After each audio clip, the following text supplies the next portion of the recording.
right, welcome in everybody. How you guys doing? Welcome to this reading. It's a weekly reading for whoever needs to hear this message. I don't know what the message is yet, but I'm sure we will soon find out. Here we are. All right, the last full week of Scorpio, moving into Sagittarius next week, Sagittarius season. And next week we have Jupiter going direct. People, if you have been having any kind of financial difficulties or any kind of feeling where you're getting the raw end of the stick in terms of your luck, all right, things are going to even out starting next week. Tomorrow's morning message, I'll talk more about that. All right, so let's see where we go here.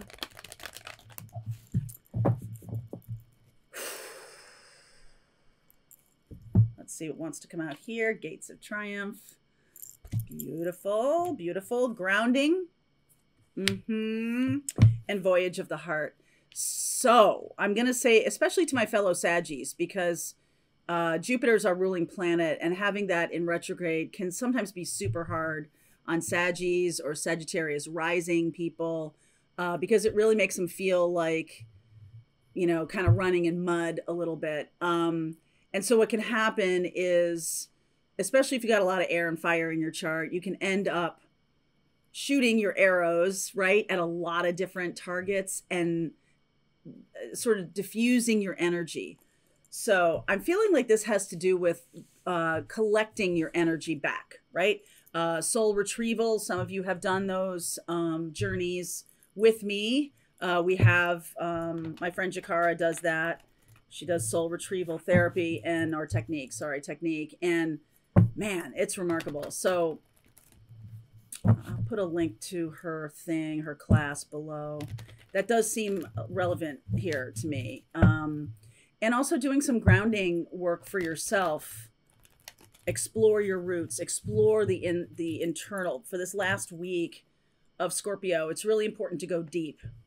Okay, the energy will be supported going deep. That's what it usually means. If you know, how is it going to affect me? Well, if you want to go deep, the Scorpio energy will support you. If you're kind of gliding along the surface on a relationship, that might not be supported by this. Okay, by this time.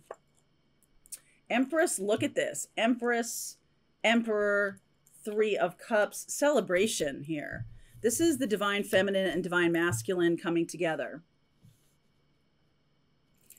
Some of you twin flames, pay attention, because this does feel, Three of Cups is a celebration. Three of Cups is also a timing card on the next holiday, which is Thanksgiving here in the States.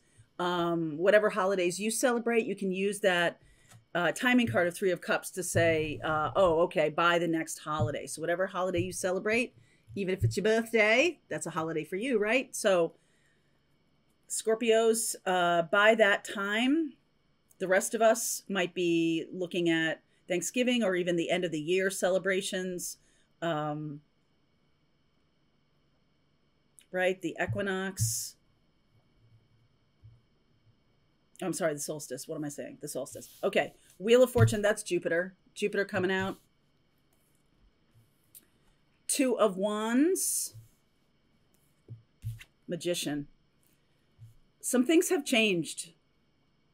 All right, so the process and progress is in motion. I see Taurus, Libra, Aries, and Sag here so far. Also Gemini. Wow, Justice, more Libra. Ten of Wands, Page of Swords. You don't have to do it anymore. Seven of Cups, Ten of Swords. Look at that, Ace of Cups. Something that has been pretty difficult is moving away. Okay, so we're not even into that Jupiter expansion yet, but I feel like some of you, especially Saggies and Gemini, because Gemini is the opposite sign of Sag, you might feel that pretty loudly in a good way, okay? It might give you new choices, new opportunities. The Wheel of Fortune and the Two of Wands, you are in alignment with, or the universe, you're in alignment with the universe as you make your choices. So this can really manifest as a very strong new beginning, a very strong opportunity coming in, lucky breaks, fortuitous conversations. Like, this is not about planning something to go down, or, I mean, I hate to say you don't have any power because you do, but especially being aligned. I think that's the power here, is be aligned. Be aligned with the universe, be aligned with the energies, learn more about the energies and how things are flowing, and get yourself nice and grounded, because I do feel like when Jupiter goes direct, we are going to have this fiery movement forward. I know Mars is in retrograde and all that, and that is Aries, which is about the taking action. Aries is the first fire sign, followed by Leo, then followed by Sag. Sag is a mutable fire sign. And fire is very mutable, right? Fire, if you look at a fire dancing, it's always changing, forever changing, forever changing. And this is really about being clear and setting an intention so that you can kind of align that dancing fire energy, right? We've got fire, fire here, and then the 10 of Swords. If there's something that you have been scattering your energy about, you know, trying to do too many things or trying to run around and fix stuff, very codependent energy there. It's time to be more streamlined, more aligned with your purpose, okay? So aligned with your North Node. That's your karmic path, your karmic roadmap in this life. Justice, 10 of Wands, Page of Swords. I do feel like a message is coming in that is going to help you make some choices right now. We have the 2 of Wands and the 7 of Cups here. I like that the Justice card is here because that makes me feel like we're balancing ourselves and we're grounding ourselves. We're thinking it through, not being impulsive or anything like that. The 2 of Wands embraces the Ace of Wands, which is the inspiration. And then there's a decision to be made. I feel like the Magician here, Magician is Gemini, and that's about communication. Page of Swords is a message of new beginnings. Okay, so we have the 10 of Swords here and the 10 of Wands, 2 tens, endings of things.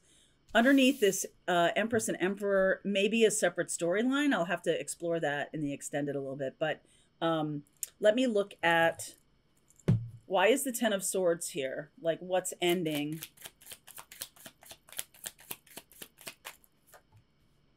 Three of Swords, Fool, Lovers again, or not again, but Lovers, there's Gemini again.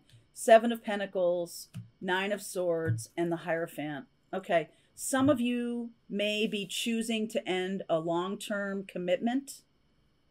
You've thought about this long and hard, and there's no impulsivity to this. Even though the Fool shows up, it's sort of like getting yourself free of this, getting yourself free and making the choice to do so. So the 10 of Swords is basically pointing out something that has been hurtful or toxic or codependent for you, and something that has been around 7-8 years, long time. This is the 7 of Pentacles. And I know this is not something you're taking lightly, 9 of Swords. Not taking it lightly at all. The Hierophant is commitment here. Some of you who are either, well, I feel like this might be more of a situation for people who are dating in a committed relationship, not yet married, not a legal commitment. Well, that's not true because common law, but something you've put a lot of time and effort into is not really the thing. Okay, because I see this Emperor and Empress here with the 3 of Cups, a celebration. I feel like that's coming in the future. Once you offload this relationship or this situation that has created a lot of codependency, a lot of second guessing of your choices. I feel like some of you just kind of, I don't know, give up is the wrong energy. Some of you just kind of go, all right, well, I've done everything I can. Nothing's changed. So I'll just, okay, whatever. I just kind of go the way of the Fool. I decide, I make a decision to manifest a path of freedom, of expansion, of desire in a positive way. And I'm looking at myself from a high perspective and recognizing that I am acting in such a way that I'm trying to control the universe. I'm trying to control the universe. And and the universe is like, you're trying to control the universe, really? No. All right, that's not going to work. And I think that it's not that you're not powerful. It's not that. We're not talking about that. We're talking about the difference between fate and destiny. Okay. And destiny is when you are working with the universe, you are aligned. So whatever comes on the path is what comes on the path. You're in alignment with it, and it makes it easier to navigate, even if it's a difficult situation. All right.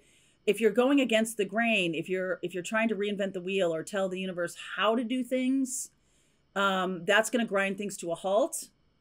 And then fate is when you just like kind of throw your hands up and go, I'm not in charge of anything. Everything's happening to me. It's quite a low, fate is quite of a, in my view anyway, it's quite a low vibration reaction to understanding some of the laws of the universe, so that you can be like, well, how am I that powerful that I can manifest what I want in this life? And some of you may be manifesting something that has needed to end, that you haven't let end.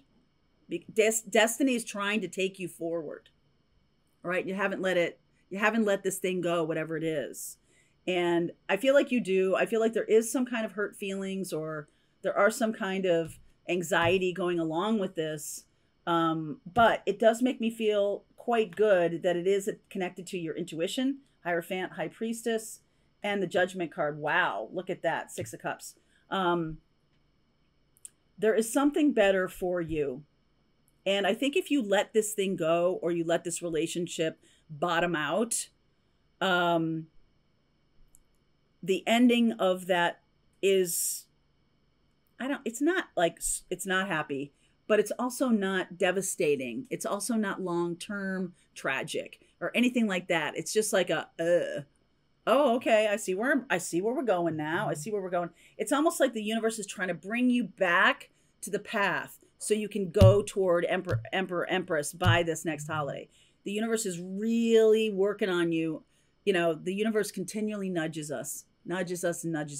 It's like a mama duck, like trying to keep everybody, you know, mama chicken, whatever, trying to keep everybody kind of in line. You know what I'm saying? And there's a little bit of a nudge feeling.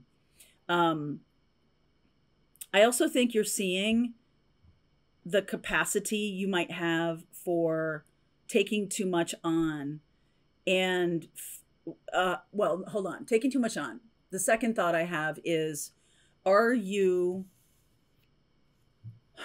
getting to this place, burnout or whatever, because you're trying to force the universe to do what you want it to do, instead of power, instead of using your power, using force, which is, again, a different thing. Fate and destiny are two different things. Power versus force.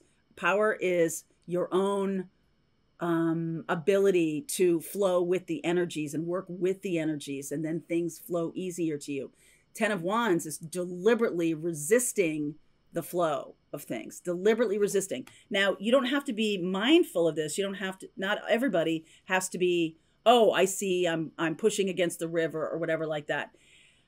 I think new energy is coming in because of this Wheel of Fortune. So it might end that time period where you've been pushing against the tide. That time period ends in the next 10 days. Okay. Over the course of the end of November, we're now flowing much more easily, right? Voyages of the heart, love flows through you and to you. So in the next week or so, I'm going to ask you to, especially if you're a Sag or a fire sign, secondarily air sign, earth and water, you got this. I don't feel like that's a huge thing. I am seeing Taurus here because we have Taurus North Node. Makes sense to me. But I feel like now the energy flows more smoothly. When Jupiter does go direct, you don't have to work so hard to get what you want. You can manifest much easier in this next couple of months, right? When Jupiter's direct.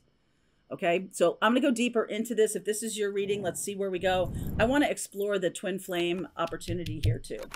All right, link is below if you want to continue on with me. I'll see you over there. All right, I hope you enjoyed that video. If it was helpful to you, please consider liking this video and sharing it with anybody who might have a need for similar kind of information. And if you like this video, check out these videos.